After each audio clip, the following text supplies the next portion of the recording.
Welcome to M&A Plus, the art after the deal, the podcast where we uncover the strategies, stories, and lessons that make mergers and acquisitions a true art form. Today, my guest is Ivan Golubic, a corporate finance and development expert, and now a managing partner at Abbott Group, which provides turnkey M&A support. Ivan's story is one of resilience, determination, and transformation from immigrating to the U.S. as a teenager during the Yugoslavian war to becoming a leader in global M&A. In this episode, Ivan shares his amazing journey, the lessons learned along the way, and his expert insights on bridging the critical gaps in M&A transitions. From understanding the why behind a deal to integrating cultures for post-deal success, Ivan's perspective is inspiring as it is practical. So thank you for joining the podcast, Ivan. Thank you for having me.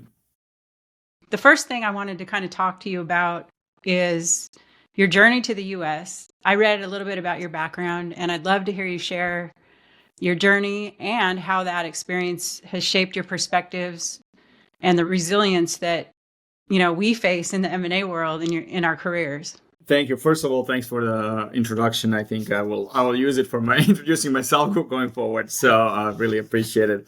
But yeah, always, my story is I find it very ordinary life. Definitely it's a little bit different than most teenagers has had. My migration to the U.S. was never really intentional or never planned. It came kind of overnight, where my parents saw the happenings in former Yugoslavia at the time, and for safety reasons, really planned very quick, I would say, Plan B, or implement a very quick Plan B, where I came to visit my grandmother in New York, and things were getting worse. Didn't allow me to go back to school, and started going, moved to Michigan, enrolled in school, and kind of paved my path in the U.S. going forward. The interesting part about it, when I came in, I think I was always trying to figure out what's beyond the borders of my own, I would say, cultural scope, and was always interested in exploring further, fascinated by some of the, business world out there, but never really knew the path where I was going to take. And, from the perspective, I like numbers, I like math in the beginning, and that kind of drew me to the finance field. Later on learned that I also like other components of the finance and business, such as strategy and really that people aspect, and found that M&A is really what allowed me to contribute and to bring those things together. And that's why I've really enjoyed it and really stuck with it throughout my career. Mm-hmm. So looking back on your first impressions of the corporate world, I think you said that you landed in New York. And what was that like? Like, what were your first impressions when you arrived in New York? Yeah, I mean, that was just overwhelming in so many ways. First of all, I really didn't speak much English. I was not a very good English student back home. So it was barely passing through or by. So coming in, it was just really trying to figure out who does what, how it works, who are the people in the limos, who are the people in the suits, who are the people in the, on the streets. And that was definitely a kind of a eye-opener for me, understanding of how cultures and how first cultures coexist in very small environments, such as in New York City, but also of how people can shape their paths. And I remember one day I was walking down the street. I was 15 years old, and there was a guy from the top of the limo handing out stickers, and the sticker said, "You never know." And it really kind of stuck with me, I guess, 35 years later on it is you really don't know what tomorrow holds or what today holds, and how you can kind of pave that path for your career and for your success. Right. That's true all the time, right? I try to tell my daughter, you never know what's going to happen tomorrow. Exactly. Yeah. So be prepared as you can. Be as prepared as you can. So did those early life experiences guide your approach to business and M&A? First of all, one thing I've learned is do something you really like and what you're good at. And I had to rely on my, math skills and affinity to numbers to really build my life and earn my paycheck in some ways. But also what it really taught me those early days, and I often tell the story, is, I moved in by myself as a 15-year-old. And I was probably a little bit spoiled with how my mom took care of the household and everything else. So like about 10 days into me living on my own, I saw like a pile of laundry just growing and growing and growing in a corner of my room. And I realized, wow, if I don't do it, nobody else will. And that really in many ways shaped how I approach work and how I approach, M&A as well as or transactions. And something that I always kind of communicate to the people that I work with and my teams is like, if you see a task that needs to get done, make sure that either you do it or and call somebody who can do it. Don't just assume it's going to get done because it won't get done. And that really probably was one single most important factor of me being okay and me being successful in M&A world is because in M&A, there's a lot of things that pop up that you don't plan and that you've never dealt before. But I always knew it's like, well, if I see it, I got to figure out how to do this. And I got to figure out either I'm going to do it or who else is going to do it. And that really, really was that sense of ownership of tasks that really probably made me differentiate myself from some other people. Yep, absolutely. I totally relate to that. So you're an executor. Is that what you're saying? That's very much me. Yes, exactly. Okay. So let's talk a little bit about your career progression. So I know that you've had roles in the automotive industry, finance roles, consulting, and now you're kind of focused on M&A consulting. That's correct. Can you maybe walk us through some of those, key moments that brought you to where you are today? Yeah, I mean, it's not an atypical career. Probably took me different direction than I initially thought it would, but also always kind of really was looking towards something like where I ended up. But I started as a financial analyst in actually investment banking industry in Chicago. Quickly realized that I want to be able to relate to things that I do. I really asked myself, what do I like? Well, what do I feel passionate about? And that time, still now, cars or automotive was something that I always really, I don't know, cared for. So tried to get into automotive industry. Was privileged enough to get a job offer from Ford in corporate finance. Moved there. Ford was going through a lot of acquisitions at that time. Land Rover, Mazda, Volvo, Hertz. So I got a very early experience in corporate M&A, and that was, although I wasn't part of that core team, I was on the sidelines of it. But we planned on integration. Then I went into consulting. That's kind of really where I started focusing more on M&A. We spent time with Deloitte Consulting and then transitioned because of family reasons to Whirlpool. As I landed at Whirlpool announced acquisition of Maytag, which was one of the largest, actually I think of the largest acquisitions in that industry. So got assigned to integration team, and really from that point on, I started really focusing on M&A, and then fully joined M&A team at Goodyear into corporate development or business development as we called it at Goodyear, and spent most of my career at Goodyear going from manager to vice president of global M&A for Goodyear. So what kind of gaps are you seeing in the M&A world? So, and that could be with, due diligence, it could be transition. Just, I'd like to hear what gaps you're seeing. Yeah, there's two aspects of the gaps. One is that, corporate development within corporate companies gap that I always see. And another one is a kind of a lot of transactional gaps that you see. But the bigger one I've always focused on, and I really try to drive when we were at Goodyear, is why? Why are we doing this transaction? And if you cannot clearly answer why within probably 2 or 3 sentences, you got to ask yourself, should I be doing the transactions? Because that why really drives the strategy of as well as the execution of it. And a lot of times people get deal hungry. They want to do a deal just to do a deal. I always say, don't buy your neighbor's house just because it's for sale. If you're going to buy it, know why you're buying it. But companies sometimes just want to do something different and look for opportunities and buy something that doesn't really fit of what they're trying to achieve. And that's what I would say. Make sure you really, really understand why. That's probably the biggest gap on the corporate side. If you look at it more on the transactional side of it, I think the gap really is between that due diligence and integration. And that's where we at Avec really focus on, is people don't spend enough time on the due diligence and they don't start planning integration early enough and purposefully enough. So what do I mean? A lot of times it's focused on getting the deal done, getting the documents done, negotiating the deal, but don't really spend time on the due diligence to understand what are you truly buying and is that a right fit? Or, maybe even if it is a right fit and you're convinced it's the right fit, is you really got to understand what is as is and where do you want it to be, and bridge that gap. Because a lot of times, if you don't understand what you're buying, you're going to build a plan for integration, for strategy that it's truly not the right fit, and you're going to miss it.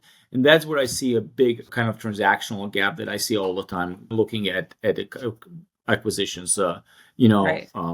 within the industry and transactions. Right. So I'd like to know, in your experience, what were some of the whys? Like, why do companies buy other companies? And are they all good reasons? Yeah, I mean, look, I don't want to go and expose every secret and Right. every leadership team of whys, but there's typical whys. You want to expand the market, you want to gain access to the technology, you want to increase your market share, you want to go into new markets, you want to, recently over the last probably 10 years, I've seen a lot, especially in tech sector, is where you want to get resources, you want to get people.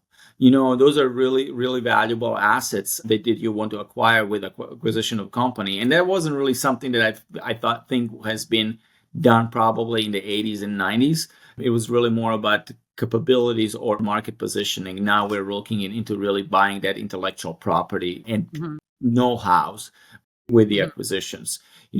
I've seen on the other side, companies get stale. They just need to add revenue and they just buy something to add revenue to the numbers to show the growth. I've seen, companies make acquisitions just to, keep in that top tier compensation level for the executive leadership, and those usually, unfortunately, very short lived and very, very quickly realize that it wasn't really the right fit, but if you have, more, I would say, questions around acquisitions from your teams, you probably really got to ask yourself, am I doing it for the right reasons?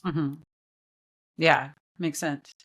So you talked a little bit about, integrations not started early enough. And you also mentioned that there's not enough time spent on due diligence. So I have a question about that. So how early in the M&A process should companies start preparing for that post-deal integration, and how do they prepare?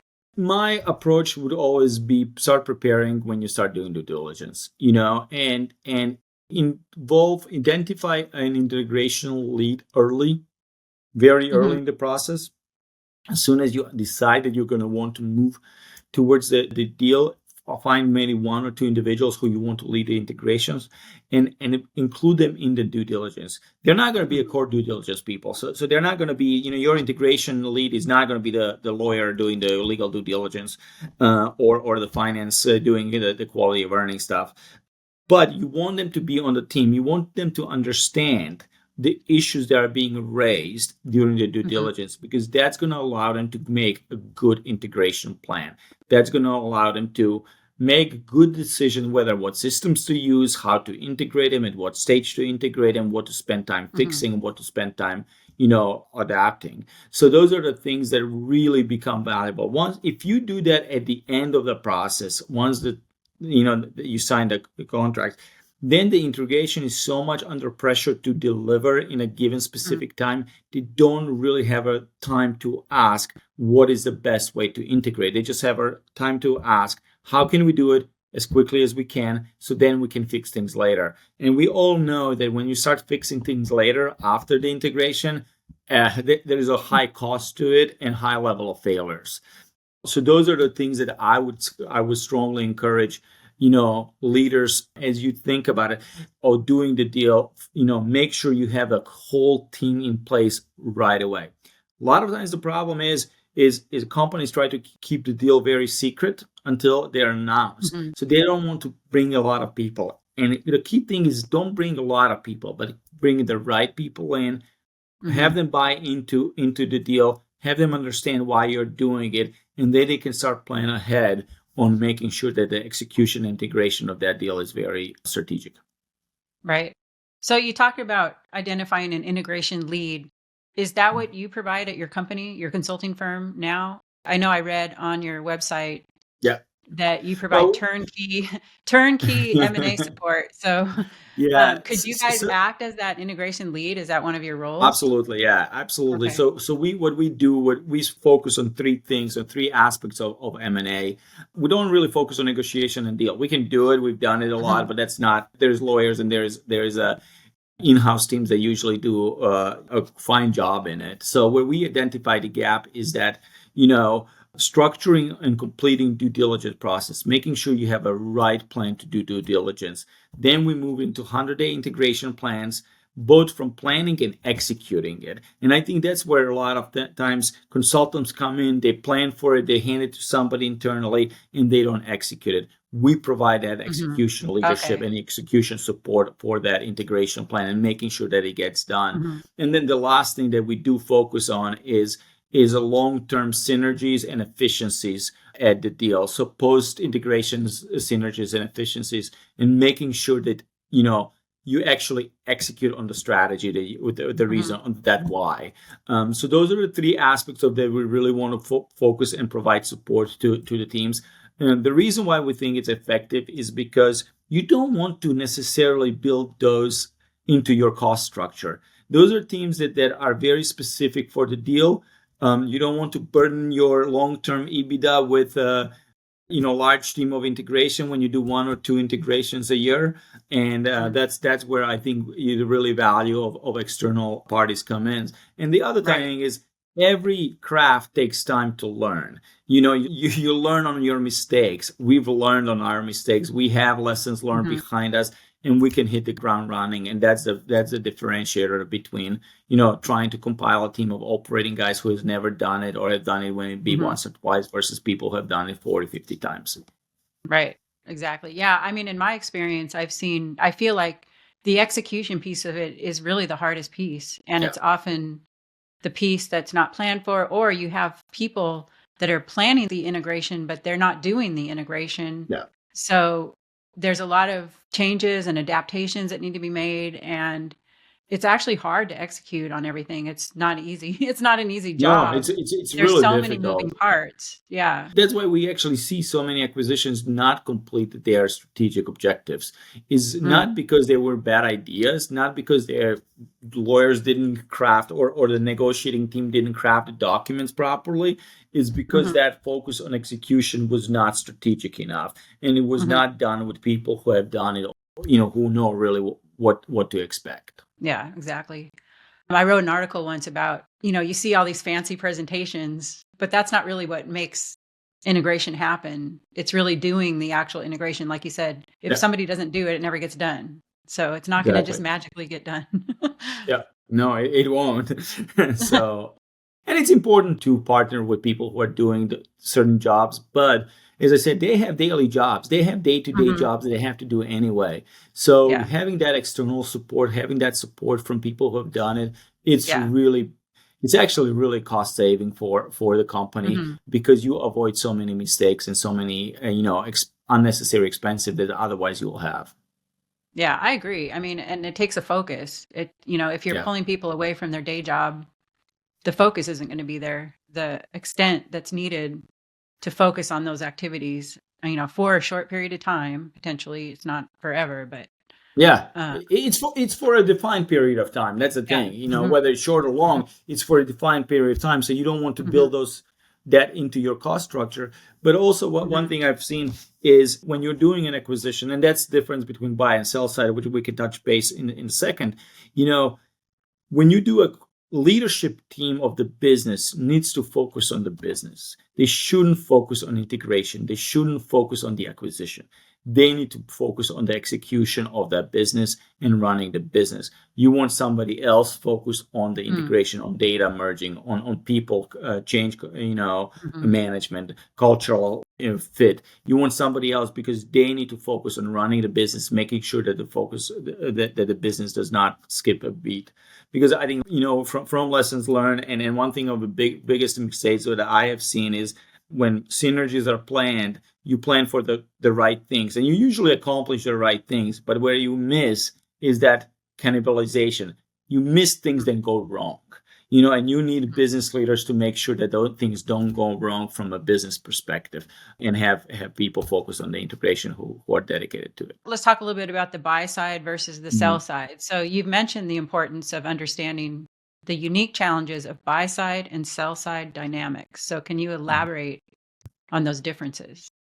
Yeah, there is one thing that I've experienced in my corporate development career, and that's another probably aspect of our offering that we've actually done. And most of my career has been with the companies, not in the consulting area. But what I've noticed is corporate development teams should and need to have a very different role when you're selling versus when you're buying. And here is how it goes. When you're selling a company, you're focused on a transactional short-term execution of that transaction. You want to get it done. You want to take it away from the business people as soon as possible. And you want to execute and not shut down the rest of the company. That's your main objective. When you're buying a business, you're a lot more strategic. You need to sit and be developing the strategy, the operational plans with the business leaders. They need to understand what you bought, what you're bringing in, and how you're doing. It's a long-term play. It's a very much a cooperation and partnership with the business teams. And this is something where corporate development teams should be structured very differently and positioned very differently for buy side and the sell side. A lot of times they're not. I've seen them. Everybody does everything. Oh, you do the transactions, you do it, but that is difficult. And a lot of times it's very difficult for companies and company cultures to adjust, because I've experienced in companies where they are very focused on divestitures. Now they're starting to do acquisitions. The company culture is not really ready for it and ready for that change of a corporate development role.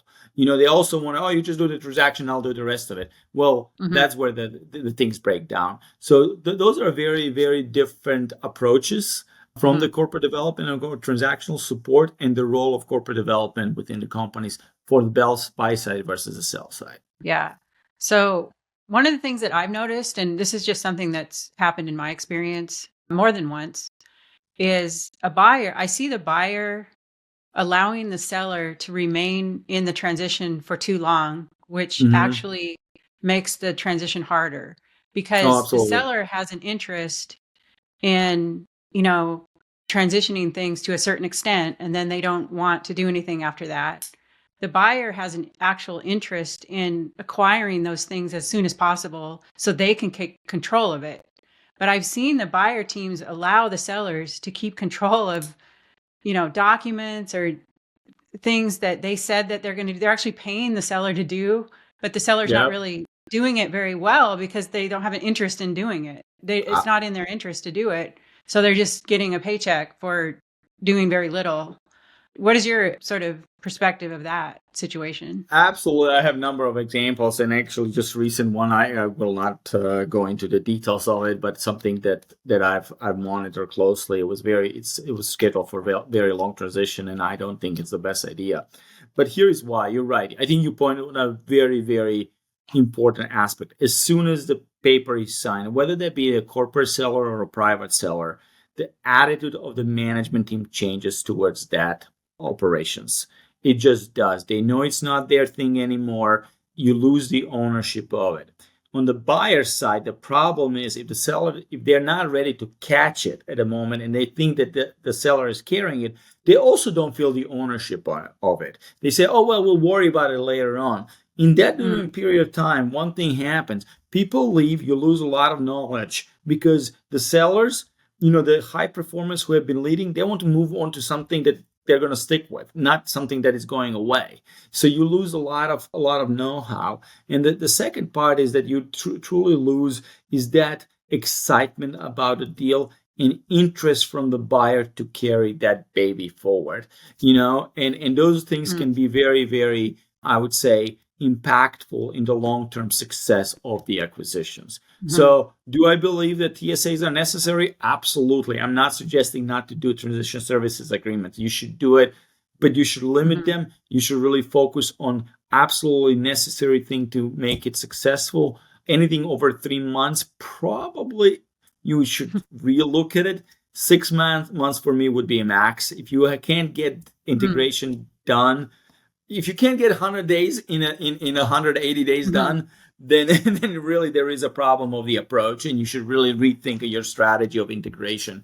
Because you're going to lose the momentum, you're going to lose the focus on the business. It's going to be kind of a orphan baby within the company, and nobody's going to take care of it. So that's a very, very big risk I would like to highlight as you pointed out. Yeah, I've actually seen pretty consistent 1-year TSAs and sometimes even 2 years. Yeah. Which is very long. Yeah. If you think about it. And look, they can be done for certain smaller, like for certain back office functions that are really hard to, I would say unplug and plug back in. But you don't want to do that those should be rather exceptions rather than norms. So is there a way to solve the problem of who has ownership of what at what period of time during a transaction, especially during that transition time or right when close? It's like the close happens and then who has ownership of what, right? How do you solve that? You solve by early planning and building a team early on. You think about a relay race. What would happen if a guy running or a gal running a relay would only have a person to handle the baton at the last yard?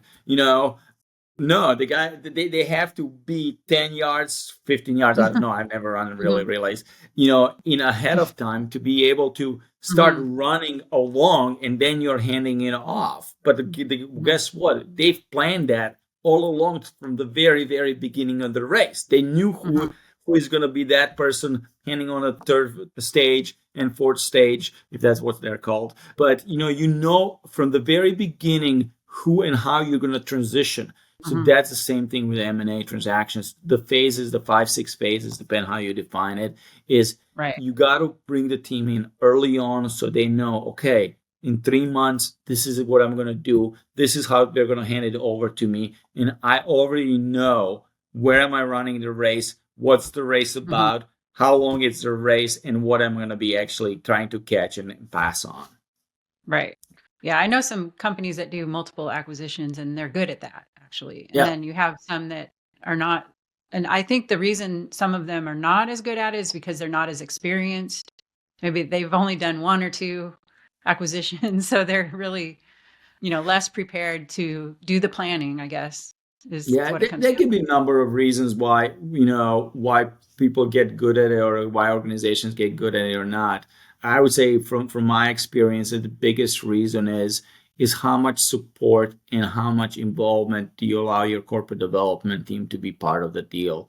A lot of times CFOs run the deal and they just depend on corporate development for support, kind of the technical support. A lot of times business presidents want to run the deal, things like that. That's all good, very necessary in certain cases. Involve your professionals early enough and plan with them. They don't have to lead everything from day one, but let them know, because they know what comes next after that corner, and that's kind of where it is. So even if you do the transactions 10 times, if you don't have right scope and right roles of responsibilities and allow those teams to do their job, you're going to fail, or you're going to pay the price for it. So I think that's kind of where I have seen, a lot of times, rely on people who have done it, listen to their advice. People feel that, doing a deal is very transactional and very easy. I've heard it. So, that's easy. There's nothing to it, and like, yeah, not exactly. There's a little bit more behind the scenes that happens versus, you just negotiate over a dinner table and sign the deal the next morning. Right. One of those is culture, right? So we can talk about a little bit about the critical role of culture. So it's not just about the financials. It's not just transactional. We're talking about people. We're talking about different cultures, within companies. So why do you believe culture is such a critical factor in the success of a deal? I mean, the reason why I feel culture is super critical is because of that buy-in and ownership of people going once they accept the deal or goes forward. Because what happens in a deal, look, I've her quote, the change is inevitable, progress is intentional. So everybody knows that there will be a change with the deal, that it's not going to be the same way. How you progress from there needs to be intentional. If it's not intentional, everybody is going to go in their own direction. And that's where that cultural fit needs to come in. I'm not, and maybe I'll get a lot of hate mail for it or corrections. I do think that certain cultures don't fit, but I don't think that the cultural, differences are the main reasons for the failure of the companies. I believe, and let me back that up, I believe that the failed change management is the main reason for the failures of those cultures going forward. So if you're involving people, and if you're telling them what to expect, and if you're listening to their concerns, and if you're listening to how they do their jobs or what their jobs are, and actually listening to their input, how it should be move forward, you're going to get the buy-in. You're going to get the culture I would say mix the way you want it, but you need to be intentional about it. So those are the things that I really pay attention to on it. Is I think you can blend the cultures to a great degree. Not always, I understand that, but to a great degree, if you're intentional and if you pay enough, I would say if you put enough effort into that human factor of a transaction. It's leadership ability, a lot of it, when you're dealing with that. So do you think that cultural fit should be assessed during due diligence or before decisions absolutely are made? It should be assessed, but assessing cultural fit, I think it's a very, very extremely challenging job for any cultures, because if you talk to 5 different individuals within a company, you're going to get 5 very different perspectives. They can be personal related. They can be, job related. There could be function. There could be, team related, and everybody's experiencing it very differently. There's you got to be really good at understanding certain underlying factors that drive that culture that are common, because I always say, look, if somebody who's getting promoted every 6 months, their opinion of the corporate culture is going to be very different than somebody got passed on a promotion 3 or 4 years in a row, and they might be sitting next to each other, but it's just going to be very different. Now you got to see, okay, what was the reason that it's driving that change and that can be done, as well. And then how do you incorporate that into the new organization? I have seen one JV that I've done in the past between 2 competitors. It was done really well when it comes to change management and cultural, and because there were clear rules of why and how we were doing it, from day one or even before day one, I would say 100 days before day one, it wasn't referred to, oh, I'm from company A, I'm from company B. It's like now we were the company C, and that's what the identity was really called. The other thing was, for example, in this case, because it was a JV, there was a rule: you don't have a way back to your parent organization. If you join this organization, it's not an assignment of 3 years and I'm going to go back to the parent. It doesn't mean it never happened. It actually very rarely did happen, but it was kind of the same thing as you going to a third party. There was no preferential treatment for the people going back, or no given path. And that created a culture of that unique place, new place, that goes forward. Some companies are very good at doing that and really accepting it. Other ones not. I have examples where the buyer thought the cultural change went great. The target people are like, this was terrible. So there is that difference as well. But it really needs to be done intentionally. You really have to make sure that if you are the acquirer, the target is really listened to, included, and you really cater to the target's needs rather than the buyer's needs. For professionals out there, for M&A professionals, I'd like to hear what your opinion is about what skills and mindsets are most important for success in M&A in these teams. Technical level that you have to be good at, from in my perspective, whether you're in the project management or the finance or whatever role you take, and you should probably be knowledgeable about all those factors. The other side is that I really want to stress out is the people factor. Okay. And the reason I'm saying is negotiation and deals and the change management is much more about a people than it is necessarily only about a process, or at least as much about a people as about a process.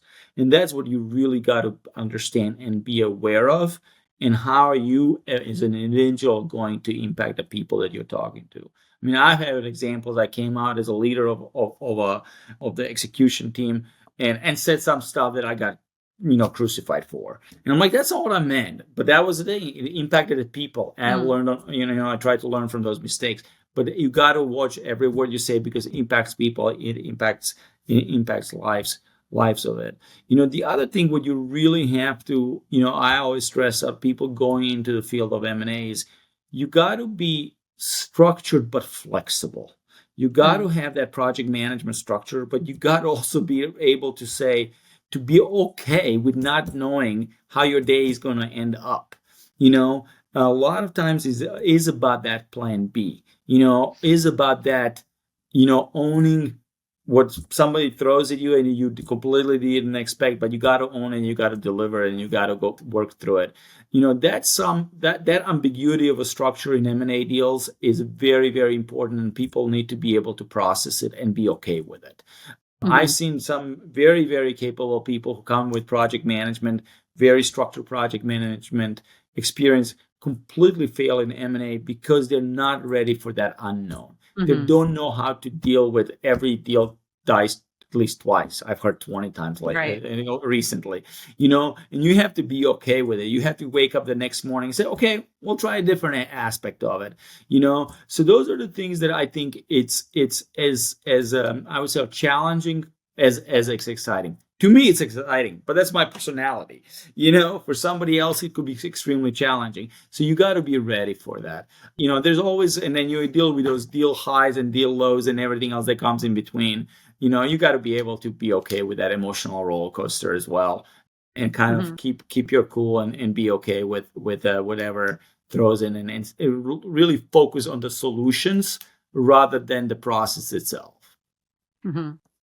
So any thoughts on the M&A environment in 2025? My thoughts, I'm actually super optimistic about it, because I think we had a few years of a little bit constrained, activity. So I think it's going to come in. We've, especially here in the U.S., we had a few years of pandemic, then you had, a few years of presidential elections and uncertainty of what happens. I think we finally kind of stabled down, and we know where we're going for next 4 years, more or less. And I think that it really helps out the deal flow and deals, and people are like, okay, I can do this. I know what I'm getting into and what environment it is. So I'm very super bullish about it, whether I'm wrong or not. Now I have to be bullish about it because I earn a living from it. Right. So it would be really, very, very, I would say, counterproductive not to be bullish about it. But at the same time, I really do think that we had a little bit of a slowdown, and there's going to be a lot of deals. As I look at a lot of deals that could be done and could be really good ones. So Great. So before we close, is there any final advice or insights you'd like to provide? And also let us know where our listeners can connect with you or learn more about Abbott Group. Yeah. First, I'll start with the easier one, where you can connect with me and find me. Best way probably LinkedIn, always active on it. There's the Abbott Group LLC.com is our website. Feel free to reach out. Always happy to hear either about, your questions, thoughts, or inputs, or if you need any support, we'll be happy to listen and try to provide that. So those are things that is the advice. Probably in light of that, don't be afraid to seek help. People have really done it. People who I've talked to, a lot of professionals, very willing to offer help, and advice and kind of lessons learned. Listen from other people, because they've been through it, they've done it, and you can learn a lot of good. And a lot of them feel very passionate about the field and want to share best practices, want to share what they've learned, want you to benefit from it. So reach out and have a conversation. I think it always helps. Well, that wraps up this episode of M&A Plus, The Art After the Deal. A huge thank you to Ivan for sharing his journey and insights into the world of M&A. From understanding the strategic why behind a deal to aligning cultures for seamless integration, Ivan has shown us that success in M&A goes far beyond the financials. It's about people, planning, and purpose. If you enjoyed this conversation, don't forget to subscribe to the podcast, leave us a review, and share this episode with your network.